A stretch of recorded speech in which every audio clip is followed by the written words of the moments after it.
mga mama, mga papa. Kararating ko lang sa trabaho. Tapos, doon sa pintuan, nakita ko yung kakilala ko. Kakilala o kaibigan o kapatiran ba? Kilala ko sa church. Yung anak niya nakatira din doon dito sa taas ng apartment. Tapos sinalubong niya ako. Sabi niya, Melanie, kakatukin sana kita. Sabi niya ganun. Sabi niya, ay bakit? Sabi niya ganun. Gusto mo ng kanang kamatis? Sabi ko, ay oo. Kasi meron akong isang punong kamatis dyan sa balkon. Kukunti lang yung bunga. Tapos pero masarap siya, hindi wala kasing spray. Masarap siya talagang gusto ko kaya lang nakakalungkot kasi kunti lang. Sabi ko ganun. Tapos yun, sabi niya, may dala-dala siya sa kamay niya. Sabi niya, dali, magdala ka ng lagayan. Sabi niya, wala kasi yung anak niya. Nasa Paris, nagbakasyon daw, isang linggo na.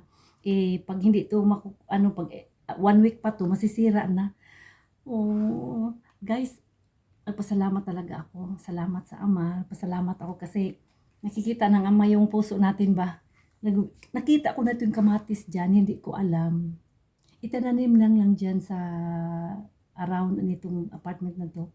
Nakikita ko, sabi ko, ang sarap naman ng kamatis na yan. Kaya lang hindi, syempre sa akin, hanggang tingin lang ako.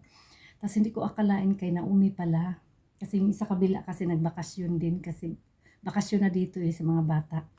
Ngayon, sinalubong niya ako. Sabi niya, kuha ka ng lagayan. Ito lang kinuha ko. Sabi niya, kumuha ka pa ng isa. Ang dami pala. Ito guys. Ano siya? Ang bango pag bio. Pag bio siya ba? Mabango siya. Guys, ganun na. Nag-ani ako nang hindi ko itinanim. Iba ang itinanim ko. Pero ganun nga si ang Ama. Napakabait talaga ng Ama. Kahit sa maraming pagsubok. Nagpapasalamat pa rin ako sa kanya kasi alam ko nandyan lang siya, ina-allow niya sa ating mga pagsubok sa maraming dahilan, hindi sa ikasama natin kundi sa ikabubuti natin, kung meron tayong pananampalataya. Ito guys, ito puno siya, tapos ito rin, punong-puno. Salamat sa Ama, salamat. Ito guys, pwede ito pwede daw ito i-frozen. Tapos, gusto ko to siya igisa ba? Tapos, i-partner sa yung isda na pinirito. Masarap siya. Tapos, isama mo rin sa salad. Ay, salamat. Ganun guys, magtanim tayo guys at anihin natin. Maraming paraan ang Panginoon na ibabalik na sa atin yung tinatanim natin. Mag-aani tayo ng iba-ibang paraan sa mabuting paraan. Basta ang itinanim natin mabuti. Blessing! Video pa!